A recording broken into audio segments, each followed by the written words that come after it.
La voy a grabar. Como les dije, la codominancia sería las variaciones de la primera ley de Mendel, en la cual yo tengo que ambos alelos se expresan con igual fuerza de expresión, vale decir, aquí no existe el concepto de dominante ni recesivo, sino que existe el concepto de codominancia, donde ambos se expresan con igual fuerza de expresión. Ya, voy a utilizar esta nomenclatura que sale aquí, ¿ya? Entonces, por ejemplo, yo tengo el macho RR, o sea, rojizo, homocigoto rojizo, y lo cruzo, ¿no es cierto?, con la hembra blanca. Obviamente, todas las crías son híbridas heterocigotas RB, ¿ya? Pueden completar ustedes en su cuaderno, ya yo simplemente estoy haciendo aquí como para... Entonces, todos serían RB. RB, si ustedes se fijan, es manchado, porque se expresa tanto simultáneamente el rojo como el blanco. Aquí yo no puedo decir que el rojo domine el blanco o viceversa, porque si fuera mendeliano, esto sería macho homocigoto dominante rojo con hembra blanca, salen todas las crías rojas, híbridas pero rojas. Pero esto es codominancia, ya les dije. Aquí se expresan las dos variantes del rasgo o del gen de forma simultánea. No hay una que domine sobre la otra, las dos dominan. ¿Ya? Entonces, por ejemplo, lo interesante de aquí no es el cruce que me da 100% híbrido. El híbrido, si ustedes se fijan, es manchado y tiene un fenotipo distinto al padre y la madre. Entonces aquí el cruce interesante sería, ¿qué pasa cuando yo cruzo una hembra híbrida manchada, ¿no es cierto? O dominante, con un macho híbrido manchado. Entonces, si ustedes se fijan acá, obtengo la proporción 1 es a 2 es a 1. O sea, la proporción genotípica es igual a la proporción fenotípica.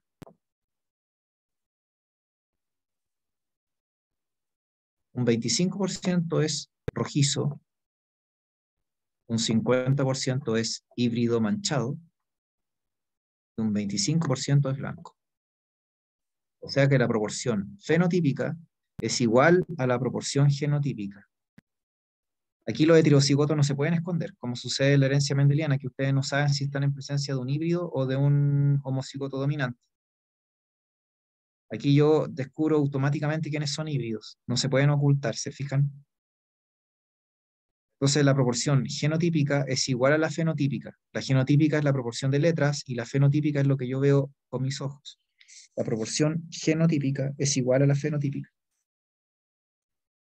Entonces esto sería no mendeliano, porque no se cumple en Mendel, la primera ley me da 3 es a 1, fenotípicamente hablando, y la proporción genotípica es 1 es a 2 es a 1. Pero aquí no, acá la proporción fenotípica u observable es igual a la genotípica o de letras. ¿Se fijan? Entonces, eso sería la codominancia. Voy a borrar. La herencia intermedia, fíjense que es igual que la codominancia, solo que el heterocigoto no es manchado y normalmente no lo represento con letras diferentes. Lo puedo representar con la misma letra o con la misma simbología de mendeliana, ¿entienden? Entonces, si fuera esto mendeliano, yo me daría cuenta de que homocigoto dominante con homocigoto recesivo me da el híbrido, que es rojo, porque el rojo domina sobre el blanco, por ejemplo. Pero aquí me doy cuenta que parece un rosado.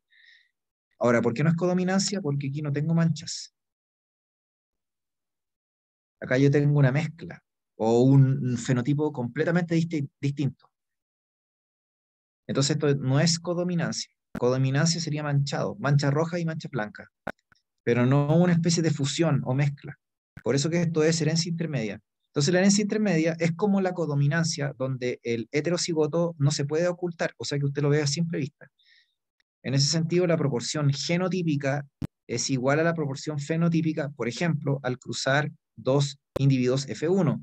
O sea, al cruzar los heterocigotos, me da 1 es a 2 es a 1, o 25 es a 50 es a 25%. ¿Ya? Entonces, si ustedes se fijan, es como la codominancia también. Salvo que aquí no tengo individuos manchados o que expresen simultáneamente los rasgos de los padres. Aquí básicamente lo que tengo es un nuevo fenotipo, diferente a los de la generación parental. Por ejemplo, rosado es un fenotipo nuevo que no existía porque antes tenía rojo y blanco, entonces no tenía rosado. Es como una creación nueva.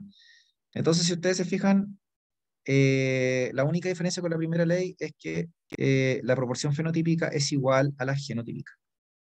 1 es a 2 es a 1, o 25% es a 50 es a 25%. No sé si se entiende, chiquillos, chiquillas. Perdón, chiquillas, ¿se entiende?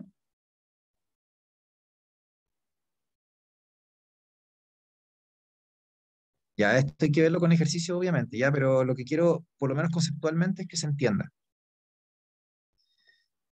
Ya, ahora, si usted, teniendo presente eso, la otra variación de la primera ley, obviamente son los alelos múltiples, que es cuando ustedes tienen más de un alelo para un mismo gen. Entonces usted me dice, según genética clásica, yo tengo el alelo dominante y el alelo recesivo. Entonces usted me habla de, no sé, A mayúscula y A minúscula.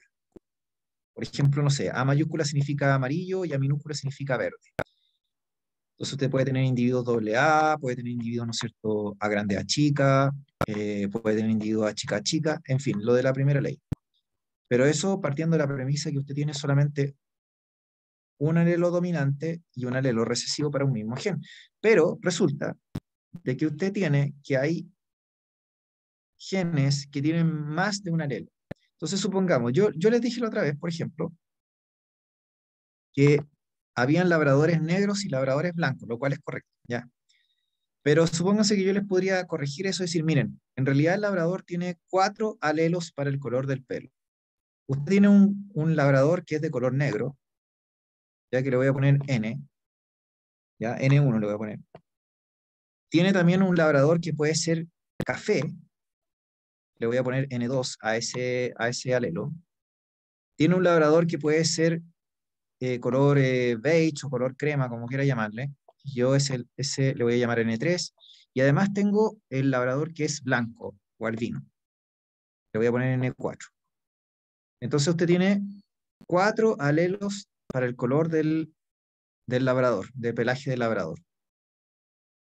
Y la fuerza relativa de estos alelos es que el negro es superior al café en fuerza de expresión, el cual a su vez es superior a el beige y el cual a su vez es superior al vino. Entonces todos le ganan al vino o blanco. Y el negro es dominante por sobre todo, obviamente. Entonces, si ustedes se fijan, hay una especie de gradiente de fuerza, porque tengo alelos múltiples. ¿Se entiende?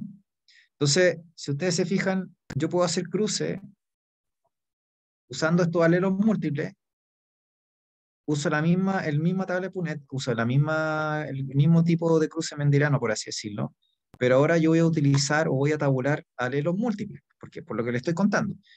Entonces, no sé, pues, yo podría decir, ya, voy a cruzar, por ejemplo, no sé, voy a inventarle un perro labrador que es, no sé, heterocigoto en negro, pero es heterocigoto portador del café, pues, no sé, voy a inventar cualquier eh, cosa, y lo voy a cruzar con no sé, veamos un café que es heterocigoto para el vino, no sé, para el color albino. Entonces, si ustedes se fijan aquí, yo hago un cruce y obtengo combinaciones, ¿no es cierto? Entonces, al final, no tiene ninguna ciencia. En el fondo sería cruzar teniendo presente, ¿no es cierto?, qué alelo representa cada color. Y cuando yo tengo los cruces, saber cuál es dominante por sobre el otro. Por ejemplo, yo sé que el N1, que es negro, domina sobre cualquiera, así que me da lo mismo con que me coloquen el N1 o el negro, porque sé que el negro siempre va a ser dominante, entonces me va a dar que el animal que reciba el N1 va a ser negro. ¿Se fijan?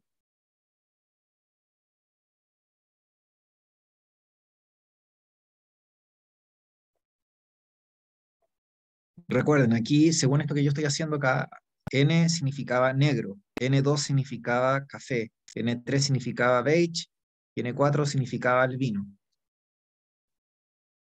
Entonces yo hago después, por ejemplo, estoy haciendo un cruce de un individuo y ya les dije, negro heterocigoto o híbrido para el café. O sea, N1, N2, no sé, una hembra. ¿Qué color es esta hembra? Obviamente negra. ¿Por qué es negra? Porque dijimos que el negro domina sobre el café. O N1 sobre N2. ¿Ya?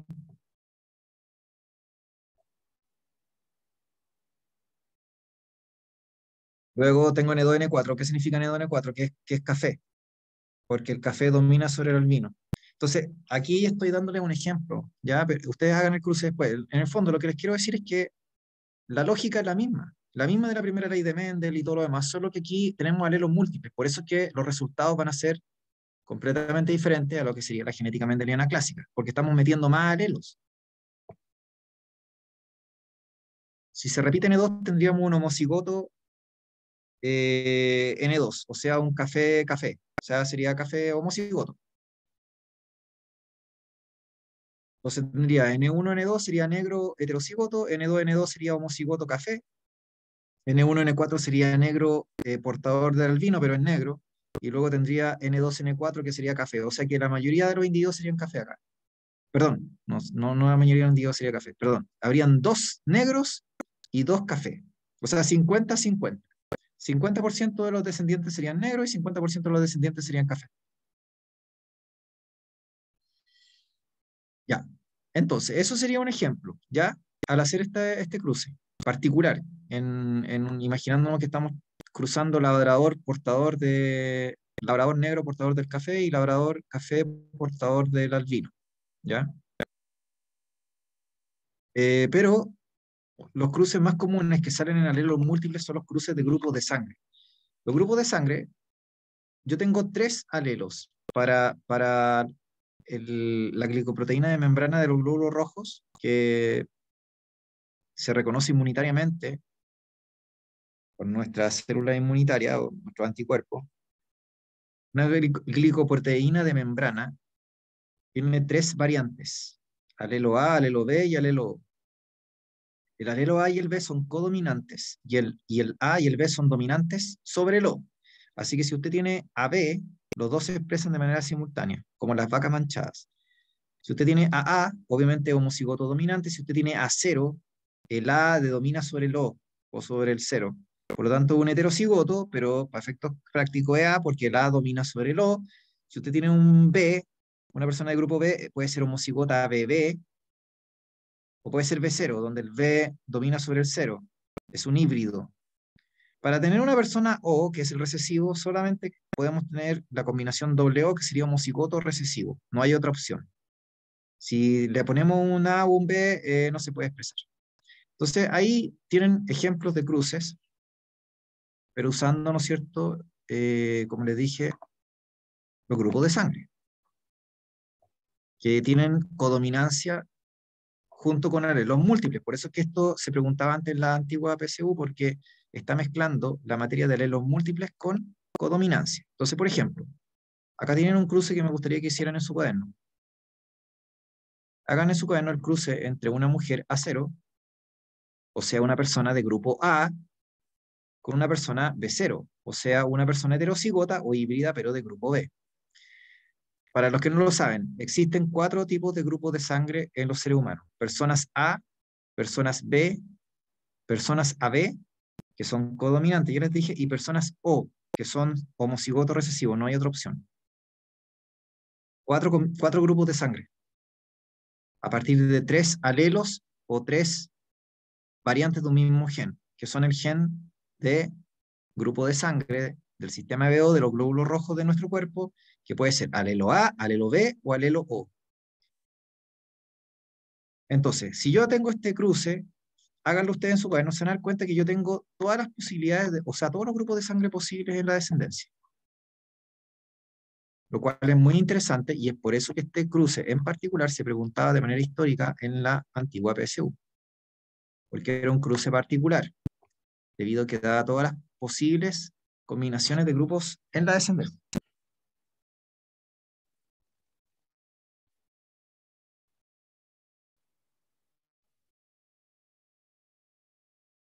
¿Qué les parece?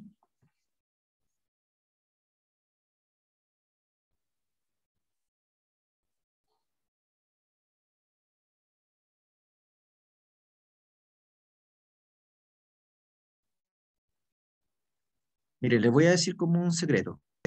En la antigüedad, chiquillos, en la antigüedad, es decir, hace, no sé, 50 años atrás, en el siglo XX, eh, no cualquiera podía recibir cualquier grupo de sangre, así como los trasplantes requieren de que haya compatibilidad a través de una proteína que se llama el complejo histocompatibilidad mayor, o el MHC. Lo, Mientras más compatible uno tenga esa proteína, o mientras mayor compatibilidad exista entre esas proteínas que son marcadores inmunitarios entre dos personas, más posibilidades hay de que se acepte el trasplante. Pero si las personas presentan muchas diferencias, entonces el trasplante va directo al rechazo. ¿Se fijan? De la misma forma, la sangre tenía compatibilidad o no según el grupo de sangre. Ya les acabo de decir que tenemos 4 grupos de sangre diferentes, a partir de 3 alelos para un mismo gen, que se ubica en el par 8 humano, que es el sistema ABO. Entonces, cada persona, sobre todo antes, tenía que saber, como ya les dije en el siglo pasado, cuál era su grupo de sangre, porque así sabía su compatibilidad en caso de que tuviera una emergencia, como por ejemplo un accidente, en el cual es necesario hacer una transfusión de sangre, porque al igual como podía existir rechazo con los trasplantes, también existía rechazo con la sangre, porque una persona de grupo A no le podía dar a cualquiera, ni tampoco podía recibir de cualquiera, debido a la compatibilidad que le estoy mencionando anteriormente, ¿ya? Entonces, por eso era importante saber el grupo de sangre, del sistema BO y también del sistema RH. Y en ambos casos, la herencia se puede expresar de manera mendeliana, me refiero, a través de la tabla de Punnett, solo que ya le dije que no se comporta mendelianamente, al menos no estrictamente como la primera ley, porque en el caso del sistema BO estamos hablando de alelos múltiples y además de codominancia, como les dije. ¿Se entiende? Entonces, insisto, si usted hubiera nacido 50 años atrás, habría sido muy importante, por ejemplo, que ustedes tuvieran una plaquita no sé, en el carnet de identidad o en algún, no sé, en algún documento, algo que acreditara, por ejemplo, que ustedes eran, no sé, grupo O RH positivo, o que eran grupo AB RH negativo, o que eran grupo A RH positivo, no sé, o decir cualquier cosa. Entonces, de esa forma, cuando tenían un accidente, como les dije, o de repente, si una amiga de usted o un amigo necesitaba una transfusión de sangre, entonces sabía en el grupo de esa persona lo que necesitaba era algo bien en específico y en puntual. Entonces, a lo mejor usted tenía todo el corazón o alguien tenía todas las ganas de donarle sangre a alguien, pero no lo podía hacer porque existía una incompatibilidad, ¿se fijan?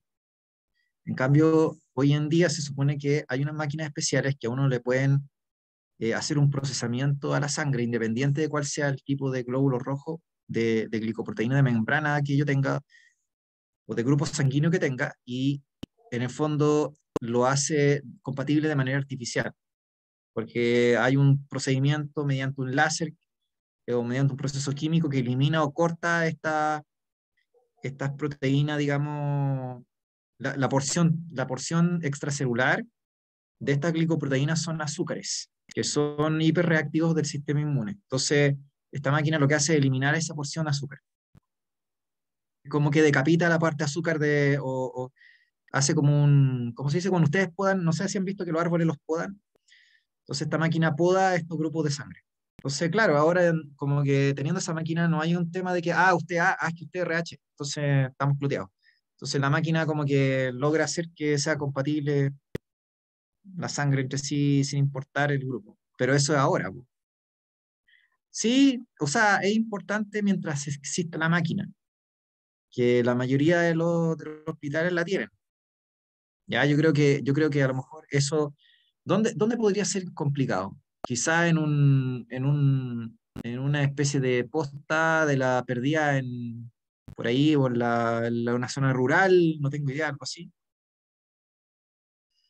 Me imagino como algo así como donde no hubiera como tecnología ni hubiera medios, pues algo así. Entonces habría que arreglársela así con lo que hay. Ahí yo pienso que sigue siendo importante. ¿Se fijan? pero en una ciudad grande, ¿no es cierto? Y todo lo demás, como que no está. Ahora, yo creo que igual sería conveniente que cada uno supiera su grupo, por si acaso. O sea, no creo que sea algo que da lo mismo. Yo pienso que igual es importante. Pero antes era mucho más importante, eso es lo que les quiero decir.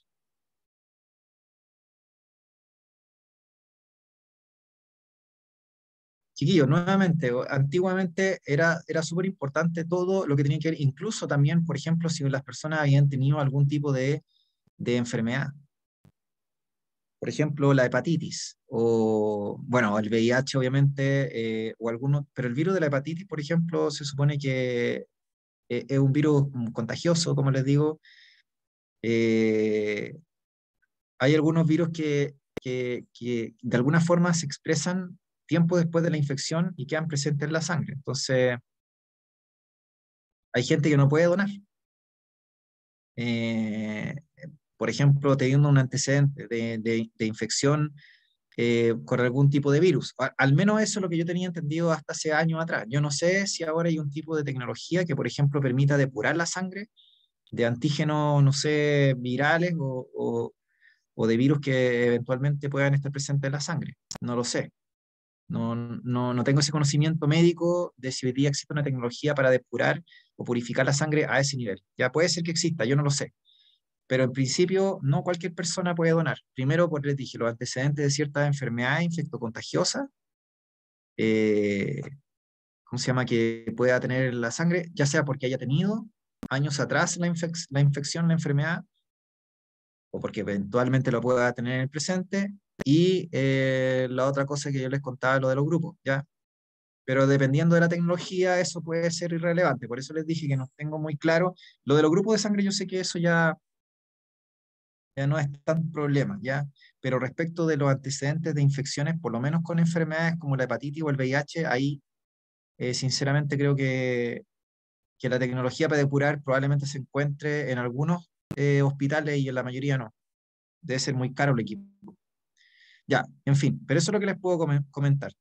Entonces, como les decía, el hacer un cruce de grupos entre un heterocigoto A y un heterocigoto B me da que todos los hijos tienen la misma probabilidad de poder tener los distintos grupos de sangre que existen en la especie humana. Obviamente usted me puede decir, bueno, pero el becero no es híbrido, o sea, no es homocigoto, yo estoy de acuerdo, pero para efectos concretos una persona híbrida B o una persona heterocigota A expresan la variante dominante, o sea, una persona B0 es B y una persona A0 es A, ¿ya?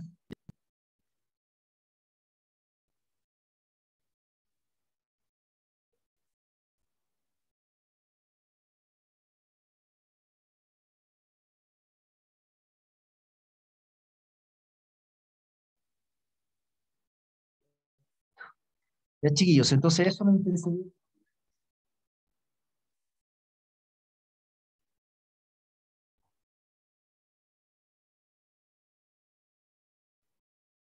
Sería lo primero que sería importante que tuvieran presente este cruce. El cruce también de la herencia intermedia, como ya les dije, es así igual que Mendel, solo que tenemos el antecedente de que el heterocigoto se distingue claramente del homocigoto dominante y del recesivo, o del si es codominante el homocigoto, no sé, por ejemplo, rojo del homocigoto blanco, no sé. Se distinguen claramente donde la proporción fenotípica da igual a la genotípica y en estos cruces de eh, alelos múltiples o en el caso de los grupos de sangre, uno hace la combinación de letras, ¿no? Y uno ve lo que resulta en la descendencia. Así que, claro, no se comporta como Mendel, pero nos permite ir obteniendo combinaciones y respuestas de posibles como descendientes que se puedan tener. Entonces, no sé, pues, por ejemplo, a mí me podrían decir que tengo una mujer A y un hombre B. No sé qué les podría decir. Que tienen, o que tengo una familia, por ejemplo, que tengo cuatro hijos y todos los hijos son de grupos diferentes. Si yo tengo, o que yo tengo, por ejemplo, dos hijos en una familia, entonces me podrían preguntar cuál podrían ser los genotipos de los padres. Entonces me dice, ah, si tengo hijo O, entonces lógico que los padres son O, po. Porque si tengo un homocigoto recesivo de hijo, es pues lógico que los padres eran homocigoto recesivo O, eran O, madre O, padre O, entonces los hijos salen O. Ya, ok, está bien eso, pero si yo tengo un hijo o dos hijos O, eh, también podría haber sido que los padres fueran híbridos, híbrido A y híbrido B, o que fuera híbrida A con híbrida A, o sea, y padre híbrido A y madre híbrida A, ¿se entiende? O sea, tener una persona O perfectamente puede ser de padres que hayan sido portadores, me refiero. No tiene por qué ser homocigoto recesivo los portadores solamente. Entonces, si ustedes se fijan, las preguntas pueden ser capciosas, dependiendo cómo se formulen. ¿Se fijan? Es como si yo les dijera, tengo una familia que tiene hijos de grupo O. ¿Cuál es el genotipo probable de los progenitores? ¿O cuál podría ser el genotipo de los progenitores? No sé, algo así. Entonces, lo más obvio sería, ah, los padres son O, los dos. Pero también podrían ser que ambos eran heterocigotos, ya sea A o B. ¿Se fijan? A eso voy yo. Como preguntas de razonamiento.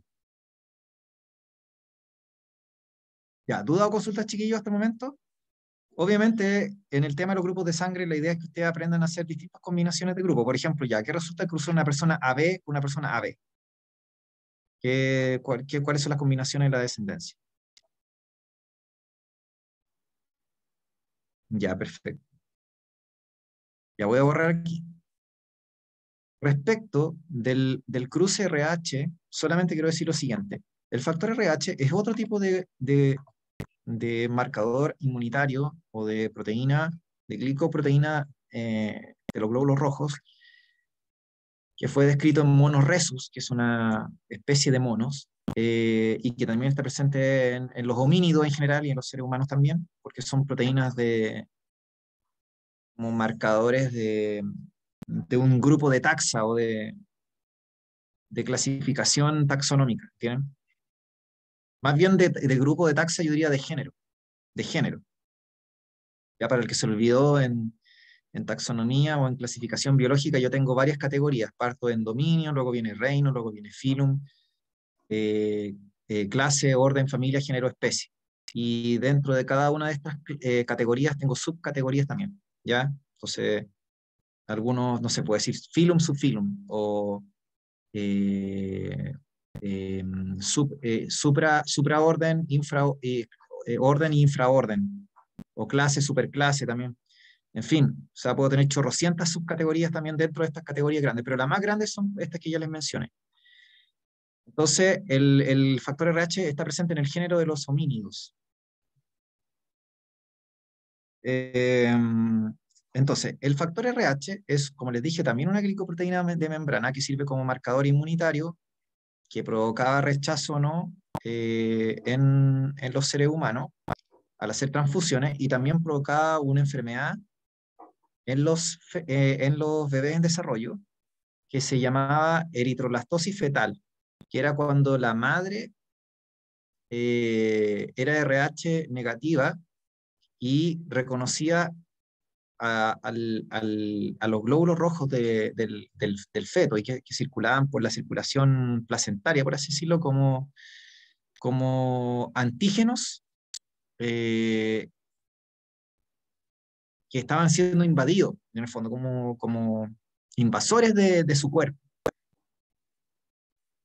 Porque ustedes se han puesto a pensar eso alguna vez, ¿no es cierto? Se han puesto a pensar que la madre, en el fondo, la madre genéticamente no es igual que nosotros. Entonces comprenderán que cada madre, cuando nos lleva en el vientre de ella, tiene que tener algún fenómeno de inmunosupresión. O sea, usted me dice, ¿está inmunosuprimida? Es que no está inmunosuprimida, po. Tiene que haber algo que está impidiendo que se produzca un efecto de rechazo inmunitario. De lo contrario, ¿no es cierto? Cualquier antígeno o partícula extraña que se pusiera en contacto con la madre debería ser automáticamente destruida. Si fuera por eso, entonces todos habríamos terminado en aborto espontáneo. Yo, ustedes, todo el mundo, ¿se fijan? Porque el sistema inmunitario de la madre habría rechazado el embrión. Entonces, si ustedes se fijan ahí, hay un tema interesante que podrían ustedes investigar, ¿ya? Que ya no entra en la PAE, digamos. Pero es interesante que lo puedan investigar, sobre todo si les interesa la parte de las ciencias médicas o de la biología, ¿ya? Eh, entonces, se los dejo como así como para que lo investiguen, pues si es que a alguien le interesa esto. Entonces, lo que sí les puedo decir es que el factor RH es un factor que está presente, como les decía, en los glóbulos rojos de los bebés, o en nosotros desde que estamos dentro del vientre de la madre.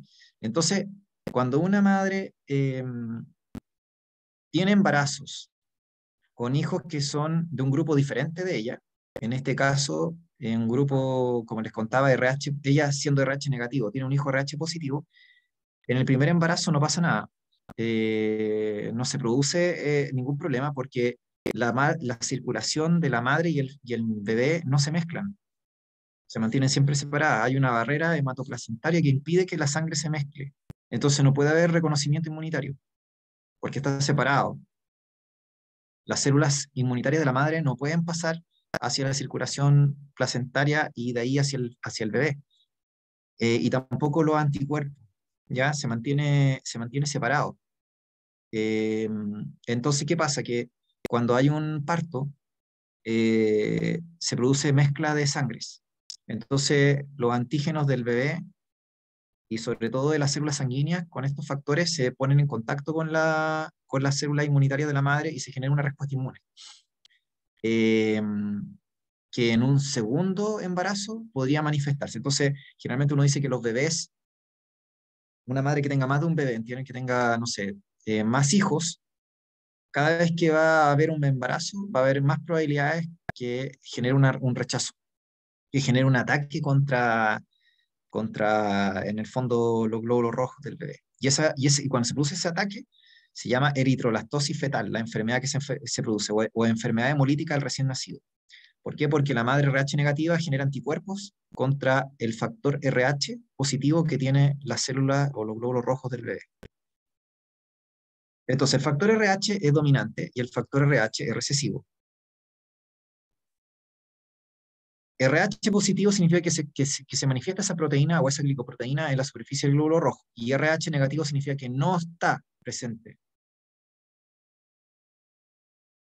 ¿Ya? Entonces, una persona puede ser homocigota RH dominante, puede ser heterocigota o híbrida RH, o puede ser homocigota recesiva, que sería, no tiene el factor RH, o sea, RH negativo. Entonces, ¿cómo se comporta esta herencia? Se comporta 100% de forma mendeliana, como la primera ley de Mendel. Por lo tanto, aunque se representa con dos letras, es como si fuera A mayúscula, A minúscula. No se confundan, ¿ya?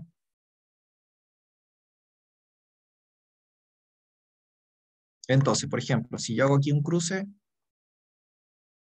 sería primera ley de Mendel. Usted me dice, profe, pero me estaba hablando de alelos múltiples recién. No, esto no es alelos múltiples, ni es herencia intermedia, ni nada. Esto es primera ley de Mendel total, 100%. Ya, entonces, no sé, por ejemplo, si yo hago el cruce entre una madre RH positiva, ya les dije que aunque son dos letras, es como si fuera la A. Lo que pasa es que no se puede abreviar de otra manera, ¿entienden? Deberían haberle puesto R nomás, pero o sea, una persona heterocigota sería RH grande, RH chica. Y se cruza con otra persona heterocigota, RH grande, RH chica. ¿Qué resulta? Resulta en la proporción de la primera ley de Mendel. 3:1. O 1:2:1 genotípicamente hablando. ¿Se fijan? Es mendeliano total. Para que después hagan este cruce en su cuaderno.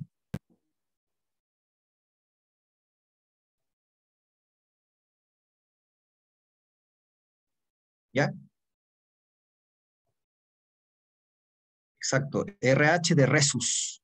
Así se llama el mono. Así se llama la especie, digamos. De ahí viene el nombre. Le podrían haber puesto, no sé, una letra diferente, pero le pusieron así, po. No, no se le ocurrió abreviarlo de otra manera. En cambio, el sistema de BO le pusieron ABO. Ya, grupo A, B, Podrían haber puesto también otra nomenclatura, pero lo pusieron ahí así, de esa manera. De hecho, antes que se me olvide, a veces la nomenclatura del sistema BO también lo hacen de forma especial. Dejen ver si lo encuentro aquí. Miren, se lo voy a mostrar aquí.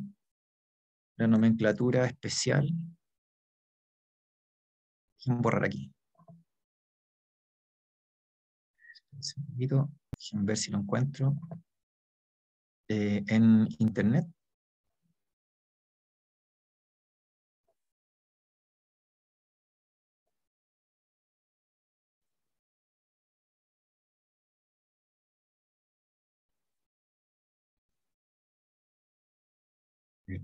¿Dónde está? Hay un cruce, una simbología del sistema BO que usa la simbología I. I. Ay, no sé dónde la tengo.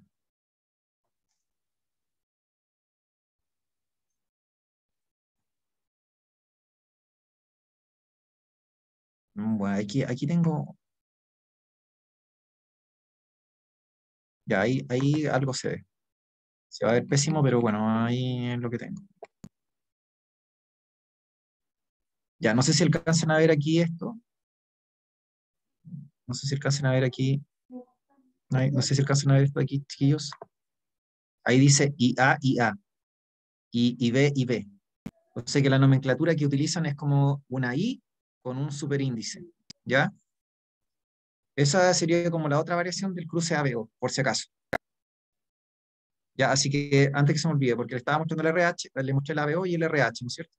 El RH es genética mendeliana, primera ley total, no tiene, o sea, es primera ley, ¿no? En cambio, el sistema ABO les dije que era variaciones de la primera ley porque es alelos múltiples, ¿ya? Pero la nomenclatura del cruce de grupos de sangre, así como cruce A0, B0, doble A con AB o AB con AB, en fin, también puedo usar esta nomenclatura. Usa la tabla de Punnett, que ya dijimos que es lo que usamos siempre, pero se usa esta nomenclatura. ¿Sí? ¿Se entiende, chiquillo? Que podría ser confuso para alguna persona también, pero bueno, es una nomenclatura también que se usa. Chiquillos, ¿qué me faltaría para cerrar? Por un tema de hora ya, y con esto vamos a ir cerrando, y con esto cierro. Lo que me estaría faltando pasar con ustedes sería herencia ligada al sexo o a los cromosomas sexuales. Entonces, solo lo voy a dejar enunciado, ya, y con esto cierro la clase. Resulta, chiquillos y chiquillas, que la herencia ligada a los cromosomas sexuales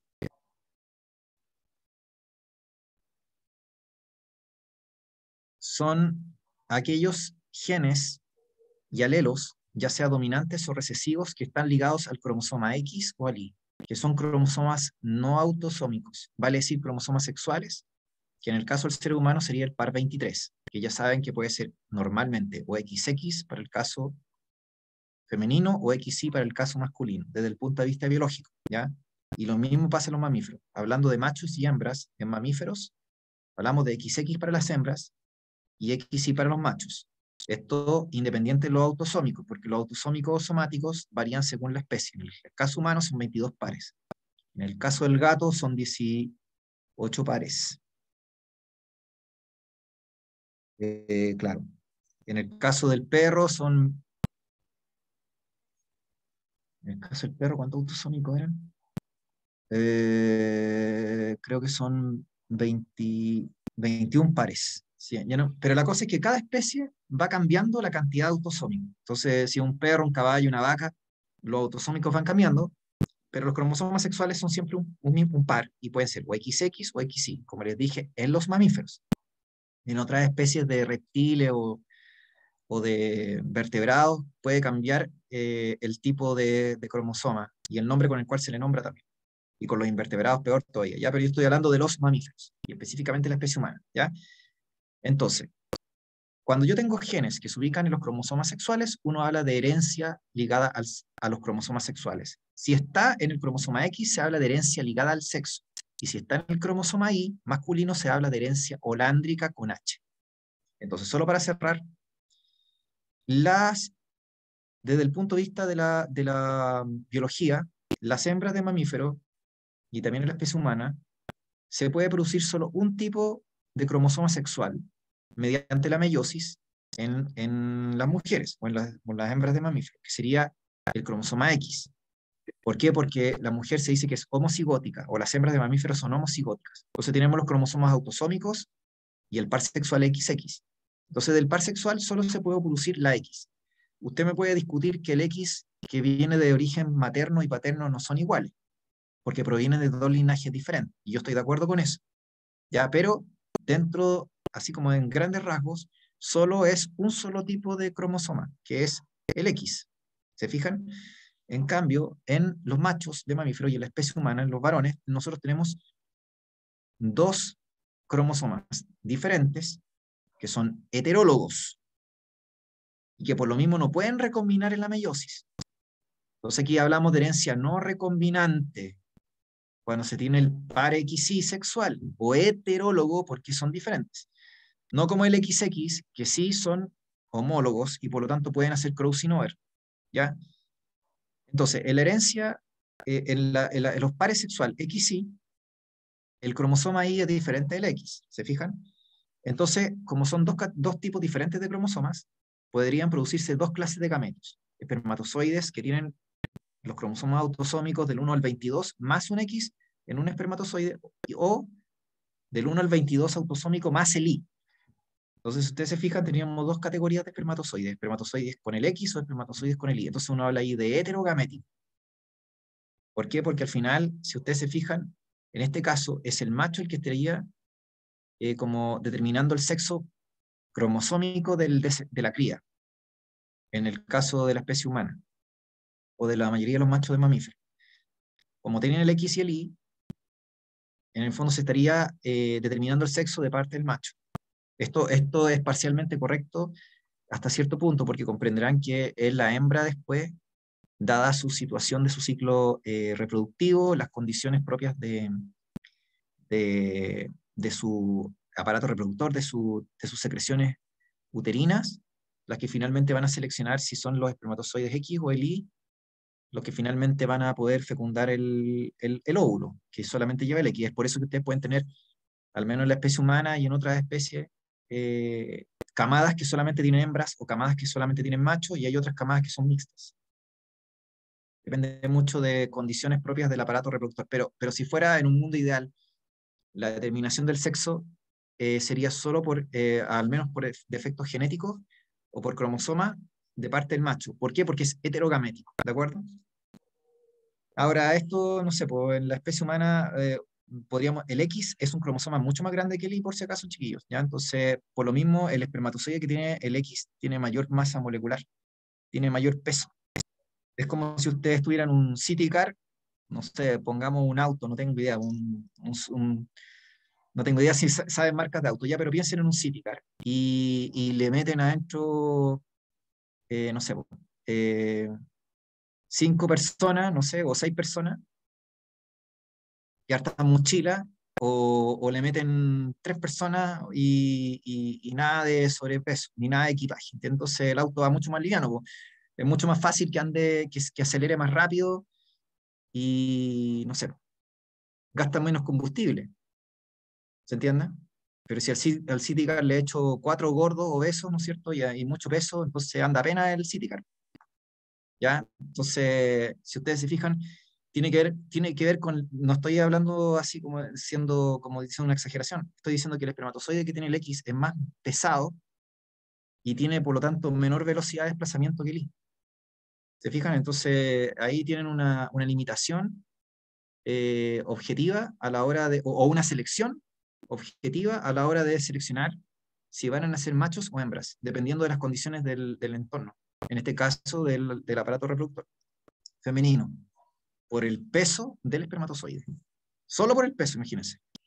Ya, entonces, como les dije, la herencia, o sea, los cromosomas, ¿no es cierto?, sexuales. Bueno, ya sabemos que si la hembra solamente segrega el cromosoma sexual X, entonces si es fecundada por un X, por espermatozoide que porta el X, tenemos hembra, y si espermatozoide por el Y, por espermatozoide Y, tenemos un macho, ¿ya? XY, 44XY o 44XX serían las opciones, desde el punto de vista genético. Ahora, para cerrar, ya les dije que tenemos la herencia ligada a los cromosomas sexuales, que son todos los genes y alelos que se ubican en los cromosomas sexuales no autosómicos. Entonces, si yo tengo la porción que solo se encuentra en el X y que no existe en el Y, esa porción yo le voy a decir que es la porción no homóloga del X y se llama herencia ligada al sexo, así se le llama. Usted me puede decir, pero ¿por qué no se le llamó herencia ligada al X nomás? Le pusieron así, herencia ligada al sexo o herencia ligada al X, la misma cuestión. En cambio, la porción no homóloga del I se le llama herencia ligada al I y se le llama holándrica, con H, como de Holanda, no sé, holándrica. Entonces no confunda, porque si le dicen herencia ligada al sexo, uno dice, ah, ya, uno dice, normalmente debería pensar en X, a eso voy yo. ¿Ya? Para que no haya como confusión. Si le dicen holándrica, sabemos que X. Entonces, cuando tenemos una hembra, tenemos que los cromosomas sexuales, ¿no es cierto? Tenemos 2 copias de cada gen. En cambio, si tenemos un macho, tengo solo una copia de cada gen del X y una sola copia de cada gen del Y. No puedo tener homocigosis ni heterocigosis. Eso no existe en el macho. En la hembra solo existe la homocigosis dominante o la heterocigosis o la homocigosis recesiva, pero en el macho no existe porque le acabo de decir que tenemos X, Y. O sea que tenemos solo una copia de cada gen, ya sea en el X o en el Y. No tenemos 2 copias. Por lo tanto, no puede haber ni homocigosis ni heterocigosis. ¿Ya? Entonces, esto que estoy contando, así como la rápida, es una de las cosas que determina, obviamente, cómo se comporta la herencia ligada a los cromosomas sexuales. O la herencia ligada al sexo o al X, o la herencia ligada al Y, que sería la herencia holándica. Ya, chiquillos. ¿Tienen alguna duda, consulta? Si no, vamos a ir cerrando ya ahora.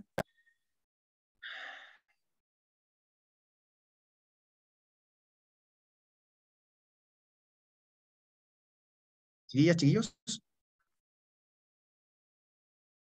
Ya, perfecto. Entonces, vamos a dejar la clase hasta aquí y la próxima vez tendríamos que retomar lo que es herencia ligada al X y al Y, pero también ver los ejercicios de la materia de herencia intermedia y de alelos múltiples, o sea, de grupos de sangre, ¿ya? Así que eso, chiquillos. Nos estaríamos viendo entonces la próxima clase, ¿ya? Para que inviten a sus compañeras o compañeros. Ya, yo me despido, un abrazo, cuídense mucho y nos estamos viendo, ¿ya? No se olviden de asistir a las clases y ponerse de acuerdo con los profes, ¿ya? Ya que estén muy bien, cuídense. Chao, chao. Nos vemos. Chao, chao, gracias.